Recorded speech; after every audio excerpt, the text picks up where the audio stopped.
There is a real problem that faces the world of believers today. It's a topic that seems that doesn't get much attention, and it really doesn't make much sense why.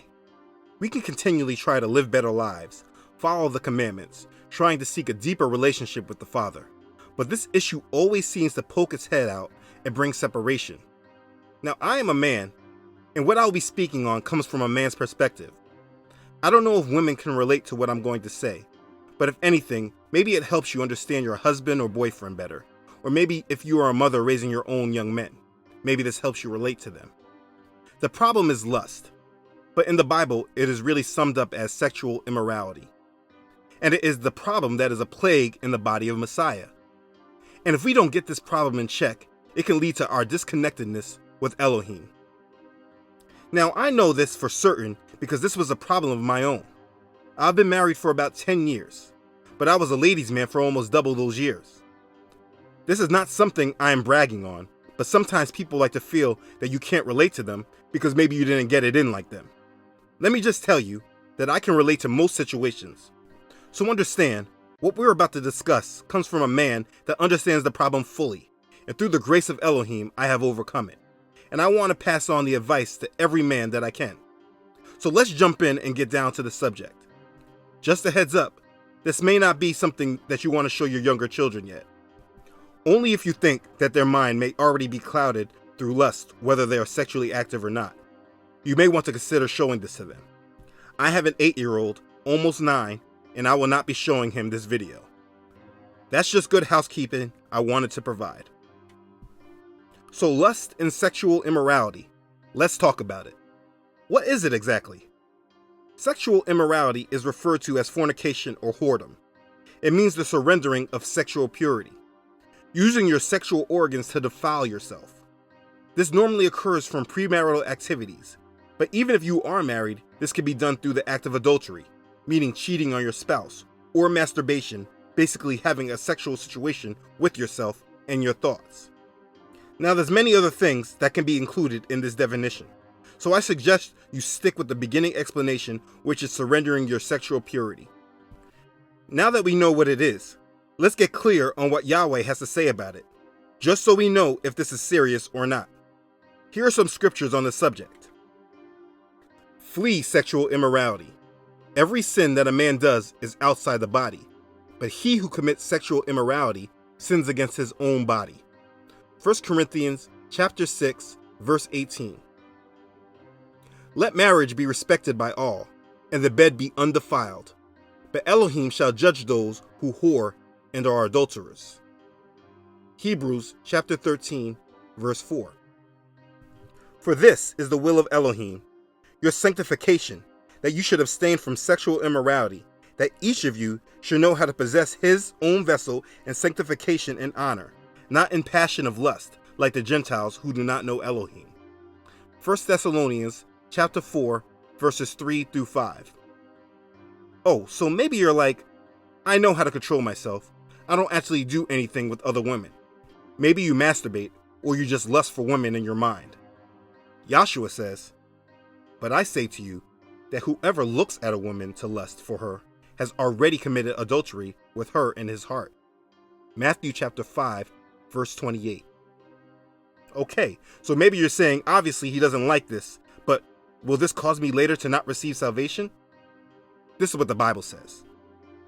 Do you not know that the unrighteous shall not inherit the reign of Elohim? Do not be deceived, neither those who whore, nor idolaters, nor adulterers, nor effeminate, nor homosexuals, nor thieves, nor greedy of gain, nor drunkards, nor revilers, nor swindlers shall inherit the reign of Elohim. 1 Corinthians chapter 6, verse 9 through 10. But this is the reason I'm making the video. No temptation has overtaken you except such as is common to man.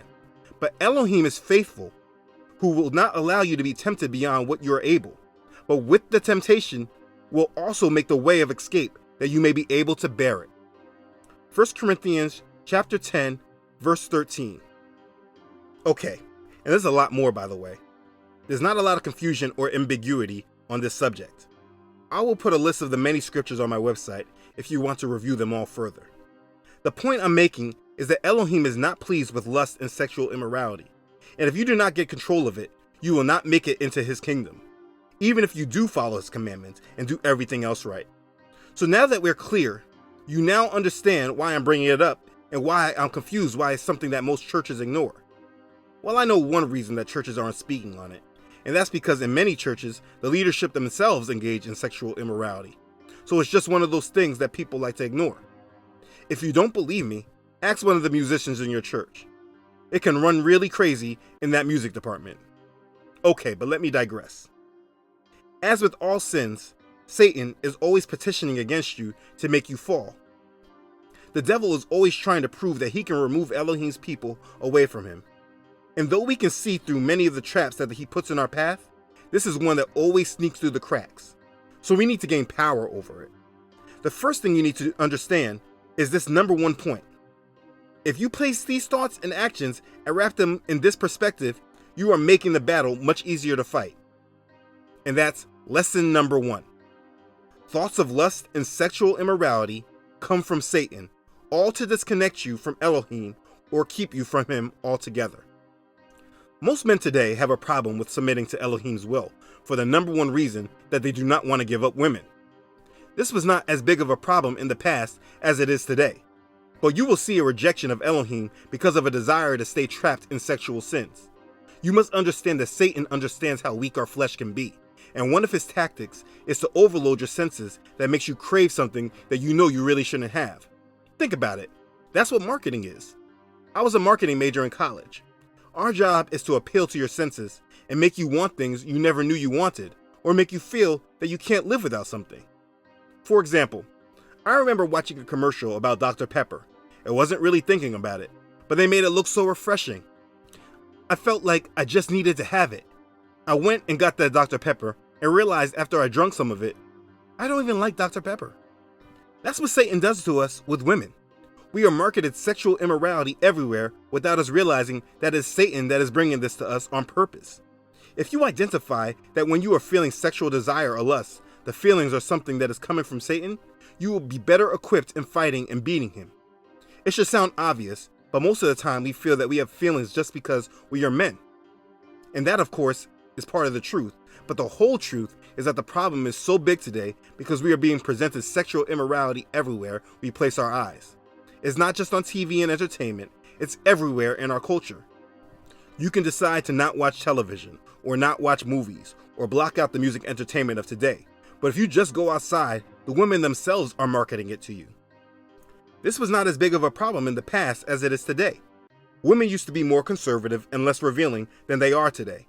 Much of the clothing and culture of today at one time would have been considered completely inappropriate and only a certain type of woman would wear it. But today, it seems that only a certain type of woman doesn't reveal themselves. And I'm not coming at you ladies. This is a very hard time to live in. It's just something we don't think about. I'm just putting it all out there. So men, you first must understand how Satan works. To understand that, go back to the beginning when we were first put into sin. Satan did not go to Adam first. He deceived Eve, and once she was deceived, she was able to place man in sin. This brings me to the second lesson. Lesson number 2. Men are weak when it comes with women. If we don't understand his weakness and don't work to get stronger against it, they can bring us into sin, whether they know it or not. Ladies, I am not placing you as the problem of sexual immorality, but you do have a part to play in it as well. This is all about Satan and how he deceives the whole world and controls this world. Before you get upset, let me make my case. Let's look at fashion down the line over 100 years. Over these recent decades, fashion has changed in the world. That makes being more revealing, more fashionable, and more hip than actually hiding your curves and your body. Most women today wear clothes that hug their skin so that a man can see every one of their curves. They wear shirts that show their cleavage. They wear shorts that show the bottom of their butt cheeks. What man is going to turn their head without knowing and being trained that they must do this to keep themselves right with Elohim? So Satan has went into our culture and changed the fashion over the decades so that every woman a man sees now becomes a sexual object. Do you think the bikini was in wide acceptance over the course of documented history? Absolutely not. The bikini didn't start gaining wide acceptance until post-World War II. Lust was not a problem for men in the past as it is today. In the past, the only person that knew what the woman was truly working with was her husband, because the woman was not revealing at all.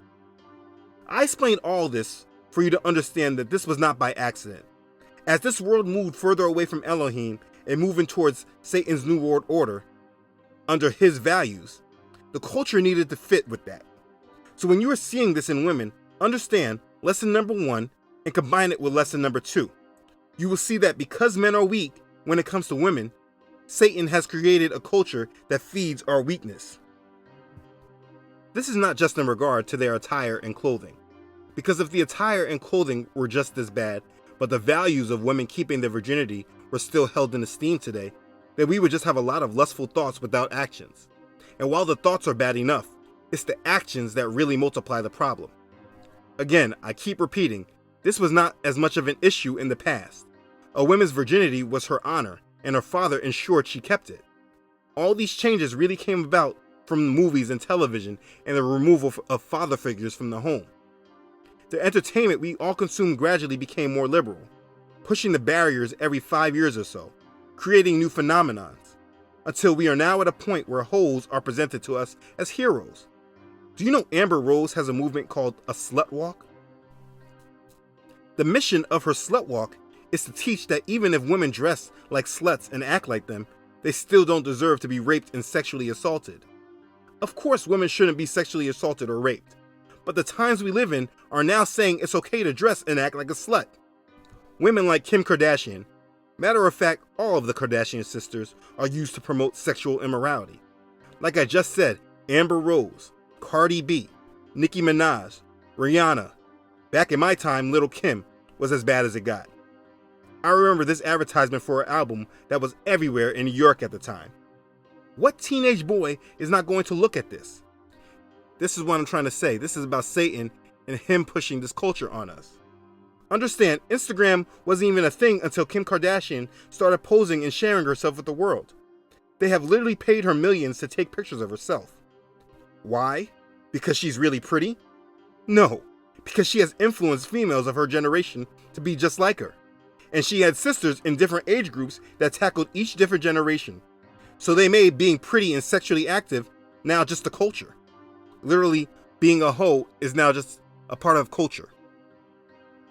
Women are promoted a sexually active lifestyle where they feel that it is a double standard that men can have multiple partners, but it's wrong for a woman to do the same.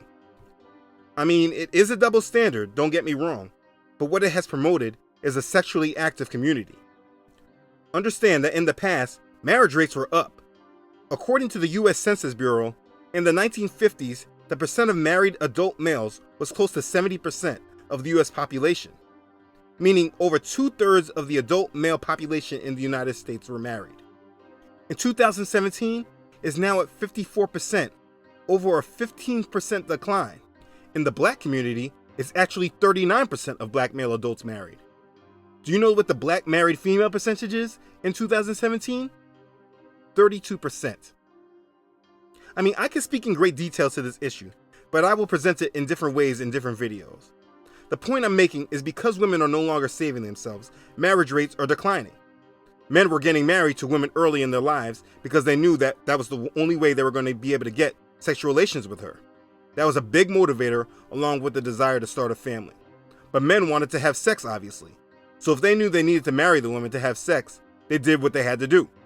Now, because that is not a requirement for a man to have sex with a woman, men and women are not getting married.